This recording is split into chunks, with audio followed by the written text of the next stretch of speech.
प्रिय भक्तों, जय श्री राम। आज हम भक्त माल कल्याण से एक भक्त की सच्ची कथा सुनाने जा रहे हैं। भक्तों, भक्त माल कल्याण की सच्ची कथाएं हैं। आज कथा का शीर्षक है भक्त ग्वारिया बाबा। अभी 15-16 वर्ष पूर्व की बात है। वृंदावन में एक संत रहते थे। गौण वर्ण, लंबा शरीर, पैर तक लटकता हुआ ढीला ढाला कुर्ता, शरीर का एक एक रोम तक सफ़ेद हो गया था। उनके शरीर की थोड़ी झुर्रियाँ रोम एवं केशों की श्वेतता ही कहती थी कि उनकी अवस्था पर्याप्त अधिक है। उनके कुर्ते का वजन 7-8 सेर रहता था। उसी वे पहने बच्चों की भांति दौड़ते थे, यानी कि भगवान के भक्त हमेशा मस्त रहते हैं। उनके अंदर कोई भी चिंता नहीं रहती है। उनकी श्री कृष्ण में अपार सखा निष्ठा थी, यानी कि सख भाव से भगवान को मानते थे। संसार को उन्होंने भी अपना परिचय ग्वारिया बाबा के रूप में दिया, यानी कि वे चरवाहा कहते थे। शास्त्र की आज्ञा है कि गृह त्यागी साधु अपने पूर्व जन्म का कर्म का स्मरण न करे। पहले का मतलब संन्यास लेने के पहले का समय। पूछने पर भी घर तथा घर का नाम न बतावे। श्री ग्वारिया बाबा ने इस आज्ञा का जीवन भर इतनी दृढ़ता से पालन किया कि उनके घनिष्ठ से घनिष्ठ मित्र उनसे ये नहीं पूछ सके संत कि आपकी जन्मभूमि कहाँ है, आपके माता पिता क्या हैं। किसी ने पूछा, बाबा आपने किस संप्रदाय में दीक्षा ली है, तो हमेशा कहते थे कि ये सभी संप्रदाय मेरे हैं। इनको बड़े बड़े महाराजा राज्यों के जैसे ग्वालियर के श्री माधवराव जी, दतिया एवं चरखारी के राजकुल से इनका घनिष्ठ संबंध रहा है। और ये सभी लोग प्रयत्न करते थे कि बाबा मेरे यहाँ रहे। बाबा सब जगह रहते थे, लेकिन मस्त रहते थे। उन्हें ना महलों से मतलब था, ना झोपड़ी से, ना जंगल से। उनके हृदय में तो वो समस्त हर समय वृंदावन बिहारी नाचते रहते थे। इनसे राजकुल की महिलाएं भी अनेक प्रकार की संगीत एवं वाद्य की शिक्षा लिया करती थी। महापुरुषों की क्या प्रवृत्ति है, इसे संसारिक लोग समझ नहीं सकते। ये नंद नंदन श्याम सुंदर के सखाओं की वृत्ति का तो पूछना ही क्या। ये किसी भी राजमहल में रहते तब स्वयं महल में झाड़ू लगाया करते। कहने का मतलब आजकल के संतों की तरह नहीं कि बैठ गए आसन में और अपने आप को पुजवाना और अपनी आरती करवाना, ये सब नहीं। वे महल में रहते तो अपने हाथों से झाड़ू लगाते, सब काम अपने आप करते और उनके कार्य में बाधा देना तो कभी कोई किसी का साहस ही नहीं था कि आप उनको रोक सकें। एक बार आपने जयपुर के महाराज से आज्ञा किया कि मैं तो जेल में रहूँगा, तू मुझे जेल में रख।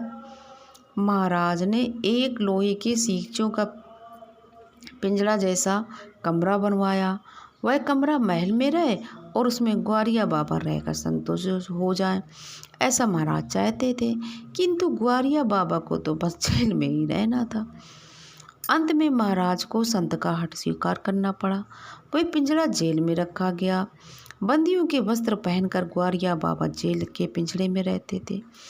उन दिनों वो जेल का समान भोजन ही करते थे और समान बंदियों के समान ही व्यवहार करते थे। वृंदावन आने पर वह पिंजरा भी बाबा अपने साथ लेवा लाए थे। जयपुर रहते हुए ग्वारिया बाबा एक बार कई दिनों तक पूरे दिन भर राजमहल से बाहर रहते थे। किसी को कुछ विशेष पता नहीं था। उन दिनों जयपुर में कोई मकान बन रहा था। प्रातःकाल ग्वारिया बाबा मजदूर के वेश में ठाठा बांधकर आप वहाँ मजदूरी करने पहुँच जाते। दिन भर परिश्रम करते। सायंकाल ठेकेदार से कहते, मालिक कल मैं नहीं आऊँगा, मुझे छुट्टी दे दी जाए, मेरे पैसे दे दीजिए। ठेकेदार इतने परिश्रमी मजदूर को छोड़ना नहीं चाहते थे।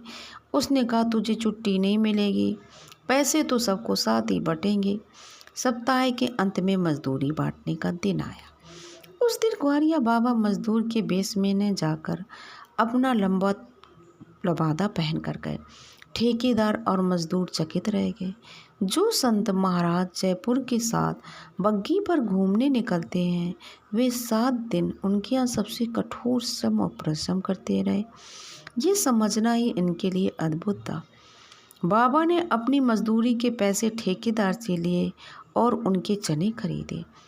छोटे बालकों को, मयूरों को और बंदरों को चने वे बड़ी उमंग से खिलाते थे। कहने का मतलब, जो भगवान के सच्चे भक्त होते हैं वे कभी अपना मान सम्मान नहीं चाहते। एक बार पतंग उड़ाते समय एक लड़का मकान की छत से नीचे गिर गया। पतंग के पीछे ऐसे देश में कई दुर्घटनाएं घटती रहती है, किंतु सत्पुरुष तो उन घटनाओं को यूं घटना नहीं रहने देते। वे जगत को गंभीर शिक्षा देते हैं। ग्वारिया बाबा ने छत से लड़के के गिरने की बात सुनी तो आपने पूरे मुख पर काली पोत ली और एक पतंग छोटे धागे में बंधी कई दिन तक वे नगर में घूमते रहे। किसी ने ऐसा करने का कारण पूछा तो वो बोले, देखो पतंग उड़ाते हुए लड़का मर गया और मेरा मुंह काला हो गया। ऊपर की ओर देखकर चलना और नीचे का ध्यान न रखना ऐसा ही सर्वनाश कराता है। ग्वारिया बाबा सदा ब्रजभाषा ही बोलते थे और लिखते भी ब्रजभाषा में थे। वृंदावन आने पर वे कई वर्षों तक मौन रहे। दिन में वे कहीं भी रहे, रात्रि में वृंदावन के समीप जंगलों में घूमा करते थे।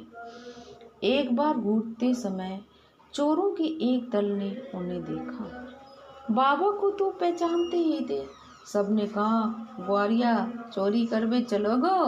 बाबा को लगा कि श्याम सुंदर के सखा कहीं दही चोरी करने जा रहे हैं, सो प्रसन्नता के साथ हो गए। एक घर में घुसे, चोर तो अपने काम में लग गए और ग्वारिया बाबा कोई खाने पीने की सामग्री ढूंढने लगे।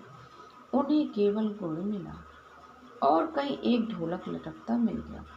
आप ढोलक बजाने लगे।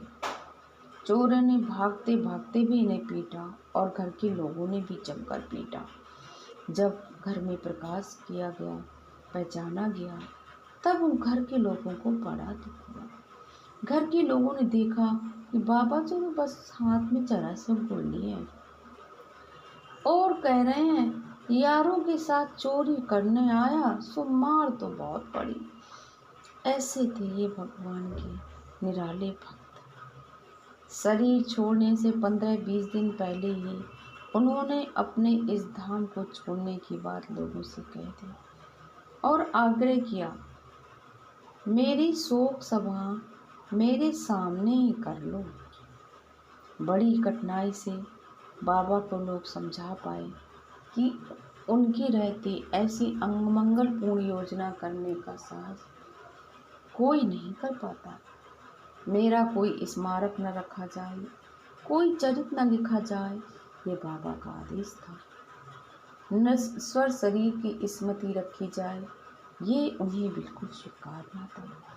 उन्होंने शरीर छोड़ते समय भगवान के मंदिर से आया हुआ भगवान का चरणामृत तथा संतों का चरणामृत लेने के लिए ही मुख खोला।